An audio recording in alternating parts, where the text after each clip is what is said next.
Pendant 3 ans, Vladimir Poutine a bombardé les villes ukrainiennes, les plongeant dans l'obscurité.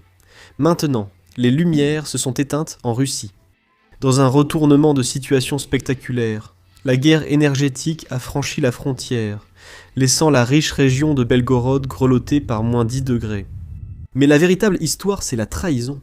Le gouverneur local est devenu incontrôlable, exigeant publiquement que le Kremlin cesse son attaque contre l'Ukraine parce que sa ville est détruite par les représailles. Poutine perd la tête à cause de cette déclaration, et il traite le gouverneur de traître à la Russie.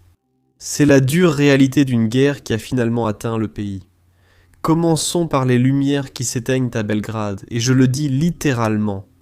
Regardez ceci. Pas des gens.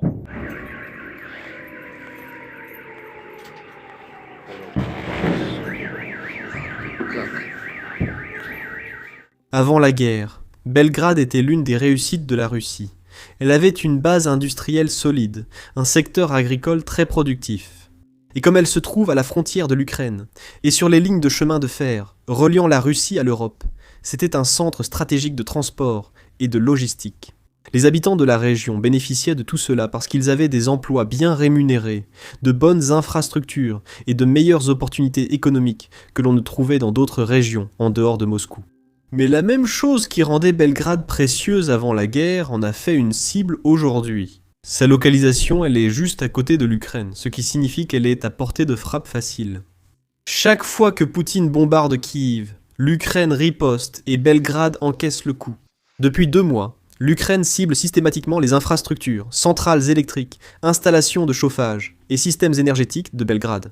Des millions de personnes dans la région n'ont ni électricité ni chauffage. En plein hiver, les températures atteignent régulièrement -10 degrés Celsius, soit environ 10 degrés Fahrenheit, et la population subit des coupures de courant chaque jour.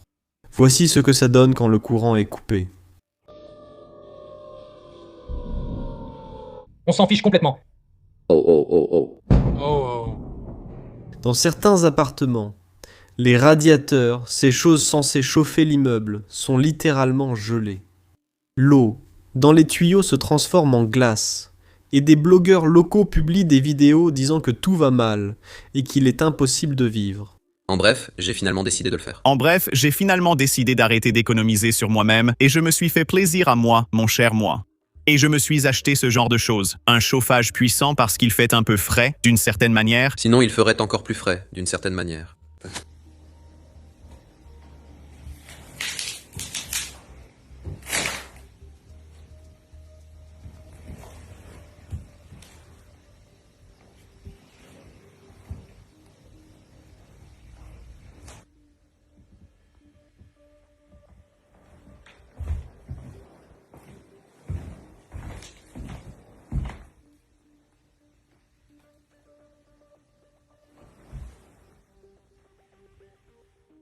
Je vous explique comment je survis à Belgorod. Suite aux récentes menaces de missiles, je n'ai pas eu d'eau chaude ni de chauffage depuis 3 jours, et parfois pas d'électricité. Nous aurons des températures de 15 à 20 degrés toute la semaine. Voici quelques extraits d'hier. Nous avons cuisiné ces choses, mais ce n'est pas de ça qu'il s'agit. Je veux en parler car je ne sais pas quoi filmer ou poster. Hier, je suis sortie, ils ont annoncé une menace de missiles et j'ai couru aussi vite que possible. Je n'ai même pas compris comment j'ai atterri dans l'entrée.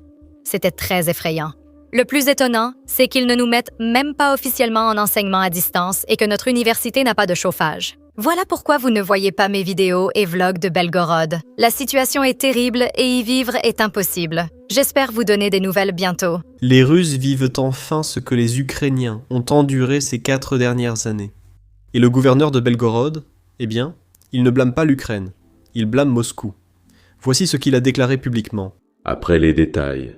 Après une analyse détaillée par nos ingénieurs en chauffage et en énergie des dernières destructions de nos installations de services publics, nous comprenons que les maisons à Belgorod raccordées au chauffage centralisé ne recevront pas d'eau chaude jusqu'à la fin de la saison de chauffage. Saison de chauffage. Il a aussi admis quelque chose de remarquable.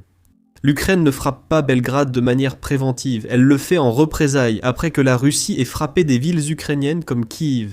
En d'autres termes, les attaques de Poutine causent la souffrance de son propre peuple. Dans la même allocution publique, le gouverneur a exhorté le Kremlin à cesser de frapper les villes ukrainiennes. Il a déclaré à Moscou que les défenses aériennes fournies ne suffisent pas à protéger la région. Cette déclaration du gouverneur rend certains blogueurs militaires russes complètement fous. Voici un exemple. La chaîne Telegram russe, Kremlin Snuffbox, dit qu'il est pire qu'un traître. Selon ses sources au sein du gouvernement local, le gouverneur de Belgrade veut d'abord plus de défense aérienne, puis bombarder l'Ukraine. Le gouverneur a fait cette déclaration avant d'annoncer de nouveaux problèmes énergétiques et une évacuation partielle des habitants de Belgrade. Le gouverneur a déclaré qu'il avait demandé à plusieurs reprises à Moscou de renforcer les défenses aériennes de Belgrade. On lui a répondu que cela était actuellement impossible. De plus, défendre Belgrade est difficile. Le territoire ennemi est trop proche. Puis dans un accès de colère, le gouverneur a déclaré qu'ils nous fournissent d'abord des défenses aériennes, puis bombardent l'Ukraine. Ils nous ont abandonnés et ne peuvent pas nous protéger. Et pour chaque frappe sur Kiev ou d'autres villes ennemies, nous recevons des représailles. Ils ne peuvent pas protéger le peuple de Belgrade, donc ils ne devraient bombarder personne.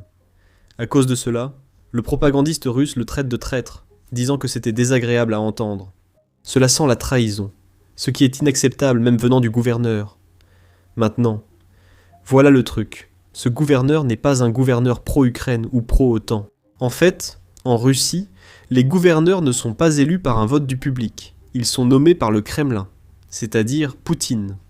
Mais malgré cela, malgré le fait qu'ils doivent sa position à Poutine, il interpelle le Kremlin, ce qui nous montre à quel point la situation est grave à Belgrade. Son peuple gèle, il n'y a plus d'électricité, et le Kremlin ne peut pas ou ne veut pas le protéger.